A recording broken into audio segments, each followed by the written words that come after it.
अस्सलाम वालेकुम। Scene Vista में मैं आपको खुशामदीद कहती हूँ।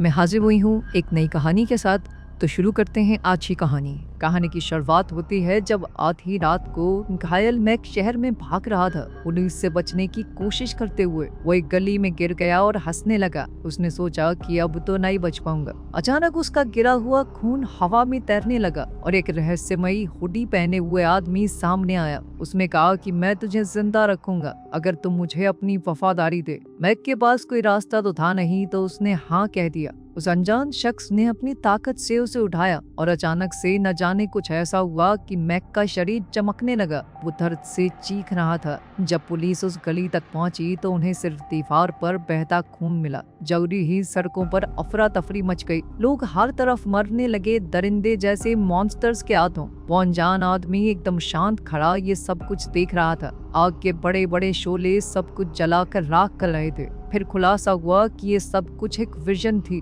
जो कि चैन नाम के एक मॉन्क ने देखी थी। उसने तुरंत अपना सामान समेटा और अपने गुरु से कहा, मेरे पिता जिन्हें नेक्रोमेंसर भी कहा जाता है वो धरती पर लौट आए हैं। मुझे उन्हें रोकने के लिए जाना होगा। तभी हम जेक नाम के एक आदमी को देखते हैं जो अपने परिवार के साथ छुट्टियां मनाने बैंकॉक आया था, लेकिन यहाँ भी उसके ऑफिस से लगातार फोन आ रहे थे। उसकी पत्नी प्रैंग ने उसे डांटा और याद दिलाया कि अपने परिवार पे भी थोड़ा ध्यान दो। जेक ने वादा किया कि अब वो पूरा ध्यान अपने परिवार पर ही देगा। जब उसने पलट कर देखा तो उसकी बेटी गायब हो गई थी। दोनों शहर के कोने कोने में पागलों की तरह उसे ढूंढने लगे। दौड़ते दौड़ते उन्हें लू मिल ही गई जो एक पुल पर चैन से बात कर रही थी। उन दोनों ने लू को डांटा अकेले भागने के लिए और चैन का शुक्रिया अदा किया, लेकिन चैन पहने से ही जेक का नाम और चेहरा पहचानता था। चैन ने कहा कि हमारा मिलना तो तय है और जेक वही है जो मौत के वक्त में पैदा हुआ था जब चांद खून जैसा लाल था। उसने जेक को कीपर ऑफ द गेट्स के नाम से बुलाया और चेतावनी दी कि जेक को बड़ी मुश्किलों का सामना करना होगा और हो सकता है कि उसे सब कुछ खोना पड़े। जेक को लगा कि चैन कोई पागल आदमी है और अपने परिवार के साथ वहां से चला गया। बाद में मॉल में लू की आइसक्रीम उसकी टी शर्ट पर गिर गई तो प्रैंग उसे बाथरूम में ले गई साफ करने के लिए। उसी वक्त मैक मॉल में आया और एक आदमी से टकरा गया। उसने अपना लॉलीपॉप उस आदमी को पकड़ाया और फिर बंदूक निकालकर उसे गोली मार दी। लोगों ने घबराकर भागना शुरू कर दिया। मैक अंधाधुन गोलियां चला रहा था। शॉपिंग करने आए लोग और एम्प्लॉयज दोनों इस गोलीबारी में मारे गए। लोगों की भीड़ एग्जिट की तरफ भागने लगी, लेकिन जेक उस भीड़ को धक्का मारकर अपने परिवार तक पहुंचा। उसने उन्हें कहा कि बाथरूम में ही छुपे रहना, मैं लोगों की मदद करने जा रहा हूँ। इसी दौरान ऑफिसर एरिड भी मॉल के अंदर आ गया। जेक ध्यान से छुपते छुपते घूम रहा था और लोगों को छुप कर रहने की चेतावनी दे रहा था। जब मैक एक खून लगी दौड़ में उलझा हुआ था तब जेक सामने आया, अपनी बंदूक निकाली और कहा कि अपना हथियार नीचे फेंको। मैक बिल्कुल बेपरवाह लग रहा था, मानो उसे ऐसा लगता हो कि वो मर ही नहीं सकता और अब वो उस डॉल का इस्तेमाल करके जेक से बच्चे जैसी आवाज में बात कर रहा था। जेक ने धमकी दी कि अगर मैक ने सरेंडर नहीं किया तो वो उसे मार डालेगा। मैक अचानक से गोलियां चलाने लगा और जेक को फिर से छुपना पड़ा। पास ही में एक रोती हुई लड़की फोन चलाने की कोशिश कर रही थी ताकि वो मदद बुला सके, लेकिन देखते ही देखते मैक ने उसे भी गोली मार दी। बाहर पुलिस और आग बुझाने वालों की एक पूरी टीम ने मॉल को घेरा हुआ था। ये कब मैक को पागल कहकर उसे उकसाने लगा कि इसका ध्यान तो भटके और मौका देखकर उसने फटाक से गोली चला दी, जिसके बाद मैक घुटनों पर गिर पड़ा। एरिड उसके पीछे आ गया, लेकिन मैक फिर भी बेपरवाह लग रहा था, मानो उसके ऊपर गोली का कोई असर ही नहीं हुआ। उसने जेक का शुक्रिया किया उसे मारने के लिए, ये कहते हुए कि अब उसका काम पूरा हुआ और कीपर वापस आ चुका है। अचानक मैक का शरीर जलने लगा और वो ब्लास्ट हो गया। पूरी इमारत हिलने लगी। मॉल के ऊपर का धुआं एक दहाड़ती हुई खोपड़ी बन गया और आग शहर के हर कोने में फैलने लगी। प्रैंग लू को बाथरूम से खींचकर बाहर ले आई और दोनों भाग कर निकले, लेकिन सामने एक फायर ट्रक क्रैश हो गया और लोग एक दूसरे पर हमला करने लगे। एक फायरमैन भी एक आदमी को चाकू से मार रहा था। प्रैंग और लू के पास अब कोई दूसरा रास्ता नहीं था, तो वो दोनों मॉल में वापस घुस आई। दोनों बड़े ध्यान से छुपे छुपे घूम रहे थे। उन्होंने देखा कि एक आदमी लगातार किसी का सर काउंटर पर पटक रहा था और फ्रंट डेस्क पर एक लाश पड़ी थी। अचानक एक पागल आदमी ने कोने से निकलकर उस पर हमला कर दिया। प्रैंग ने एक मैनेकिन उस पर मार दिया और उसका सर प्लास्टिक के हाथ से फोड़ दिया। फिर प्रैंग और लू एस्केलेटर की तरफ भागे, लेकिन और भी पागल लोग उनके पीछे आने लगे। प्रैंग ने लू को एस्केलेटर के साइड में बैठाकर नीचे स्लाइड करवा दिया, जबकि वो खुद सीढ़ियों से आई और मैनेकिन का हाथ लेकर अटैकर्स से लड़ती रही। लू नीचे पहुंची लेकिन एक आदमी ने उसे पकड़ लिया। घबराकर प्रैंग ने तुरंत एक दुश्मन को गिराया और दूसरे को मारकर अपनी बेटी को बचा लिया। दोनों भागकर एक के पीछे एक दरवाजे तक पहुंची। तभी एक बस वहां रुकी। ड्राइवर जैसे ही बाहर निकला तुरंत किसी और ने उसके ऊपर हमला कर दिया। लड़ाई शुरू हो गई। प्रैंग किसी तरह से अपनी बेटी के साथ बचने की कोशिश कर रही थी, लेकिन हर तरफ हिंसा, हथियार, आग और कार क्रैश हो रहे थे।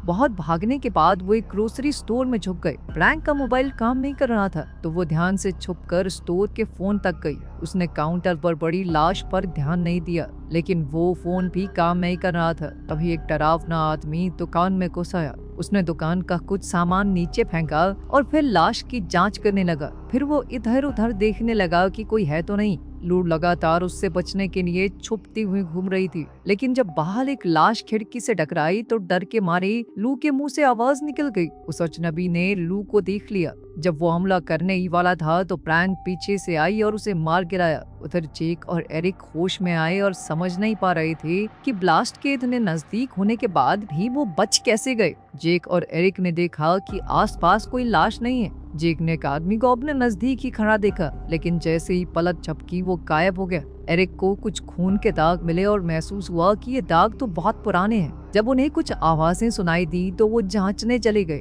और एक औरत उन्हें दिखी जिसके हाथ में चाकू है। उसने पलटकर अपना डरावना चेहरा दिखाया और एरिक पर झपट पड़ी। उसे चाकू घोंपकर मार डाला। जेक ने जब गोली चलाई तो गोलियों का असर ही नहीं हो रहा था। औरत ने उस पर भी हमला किया और लड़ाई शुरू हो गई। बड़ी मुश्किल से जेक ने उसका सर पटक कर उसे बेहोश कर दिया। इसके बाद जेक भागकर छुप गया, लेकिन वो औरत तुरंत समझ गई और उसे ढूंढने लगी। अचानक उसके हाथ पांव लंबे हो गए और वो छत पर चलने लगी। जेक छुप छुप कर घूम रहा था, लेकिन उस औरत ने उसे ढूंढकर खींच लिया। जेक ने फिर से गोली चलाई, लेकिन उस अजीबोगरीब औरत पर कोई असर नहीं हुआ और अब वो जेक को भी चाकू से मारने की कोशिश करने लगी। घबराकर जेक ने जोर लगाकर उसे धक्का दिया और फिर से भाग निकला। वो दौड़कर जल्दी से बाथरूम में गया, लेकिन उसे अपना परिवार वहाँ पर नहीं मिला। मॉल के बाकी हिस्सों में ढूंढते हुए जेक ने देखा कि सारा खाना सड़ चुका था। तभी उस औरत ने फिर से हमला कर दिया। जेक ने उस पर कुर्सी से हमला करके वहाँ से निकलने की कोशिश की।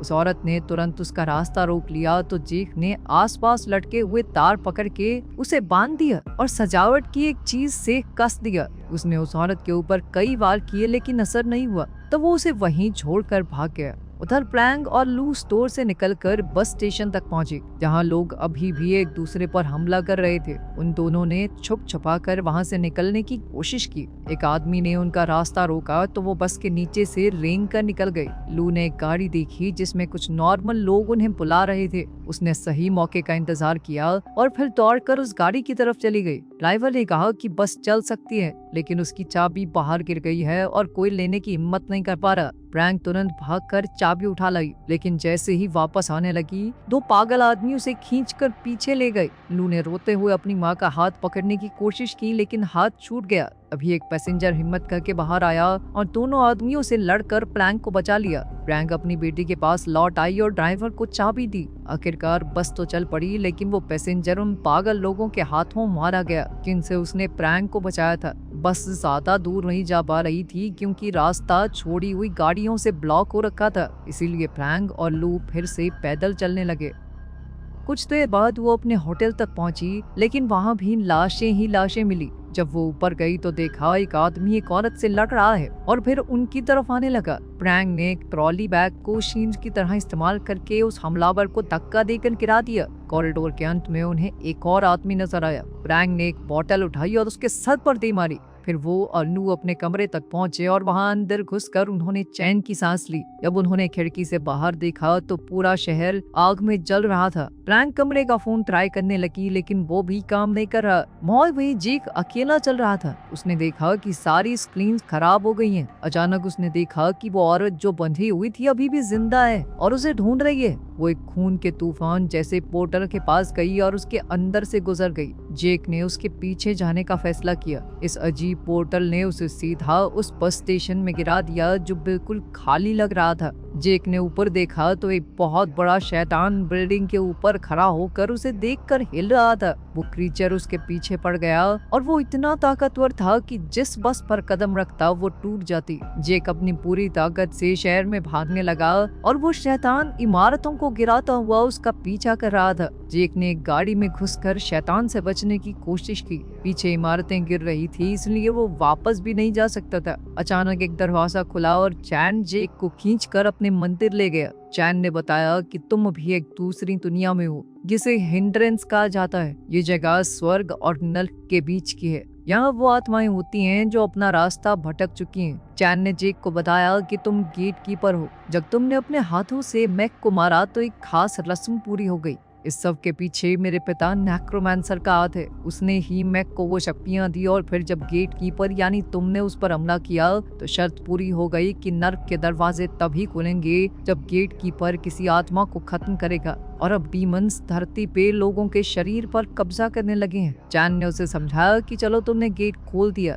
लेकिन तुम्हारे पास इसे बंद करने की ताकत भी है। तुम गेट कीपर हो। जेक को अभी भी उसकी बातों पर यकीन नहीं हो रहा था, जिस पर चैन कहने लगा कि तुम खूनी चांद के नीचे पैदा हुए थे। तुम्हारी माँ जन्म देते ही मर गई थी, है ना? जेक ये सब समझ नहीं पा रहा था। उसे सिर्फ अपने परिवार की फिक्र हो रही थी। चैन ने उसे समझाया कि देखो, गेट बंद करना पड़ेगा सबसे पहले, तभी तुम अपने परिवार और पूरी दुनिया के लोगों को बचा सकोगे। लेकिन उनके पास ज्यादा वक्त नहीं है, क्योंकि वो डीमन हर एक आत्मा को खाकर और भी शक्तिशाली हो रहा है। सबसे पहला कदम है मैक को ढूंढना।